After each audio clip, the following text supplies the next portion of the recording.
This is T. Corman of the SCP Foundation, continuing with Dr. Campbell's request.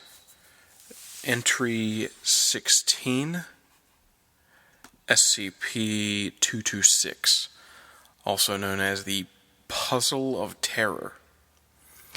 Object class is safe.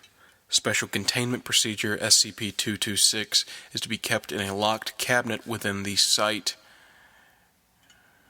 It's been deleted, that's weird. Secure item storage unit.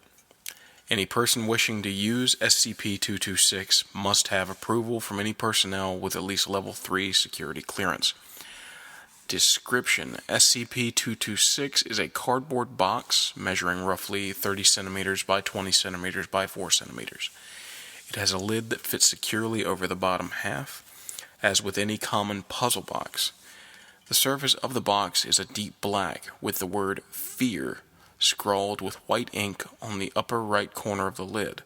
Within the box are 1,000 cardboard puzzle pieces, each measuring roughly 2 centimeters in diameter, also considered SCP-226. When completed, the puzzle always forms in a rectangular shape. However, the design and order in which the pieces fit together change with use. SCP-226 aligns itself with whoever initially opens the box. When opened, the pieces change design, and the completed image will show what has been discovered to be the greatest fear of the person who it is aligned to. The image on the pieces do not change after the box has been opened. Recorded images on SCP-226 are as follows: a bloated corpse sinking underwater, a set of gallows with several nooses attached, a person screaming with hundreds of small spiders crawling out of his mouth, a darkened window with a mutilated hand scraping across it, SCP-682, a human figure completely covered in various insects such as bees or centipedes, the cross-section of a coffin buried in the dirt with a person inside slamming their fists on the outside of the lid, or inside of the lid. Well, I can see where being buried alive would rank up pretty high on somebody's worst fear list. When completed and taken back apart, the lid of SCP-226's box will fly through the air and secure itself back on the lower half. The puzzle pieces will disappear, presumably returning back into the box. SCP-226 will then become unaligned and align itself with the next person to open the box. Additional notes: SCP-226 was first discovered by now defunct Mobile Task Force something-12 on a date sometime in the 1900s. I really need to stop censoring all this stuff. I'm guessing sometime in the 90s. That's just how these go.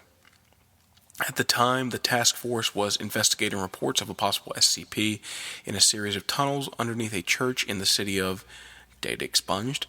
Due to an equipment malfunction, MTF-12 had lost contact with the surface and was stranded within the tunnels until repairs were made. The task force discovered SCP-226 on a wooden table within a stone room surrounded by several chairs. Believing it to be a simple puzzle, MTF-12 decided to open SCP-226 to pass the time.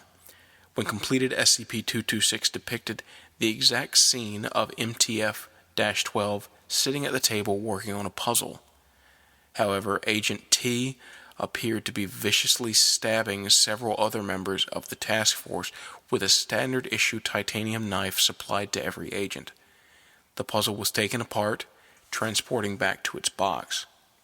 Repairs were soon made and MTF-12 returned to the surface. Note: regrettably, an accident en route to the surface caused the death of Agent T.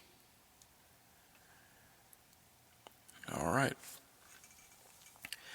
Well, at least that one had a pretty good story attached to it. But, sorry, Dr. Campbell, you know how I tend to rant and rave. But either way, that was SCP-226, the Puzzle of Terror.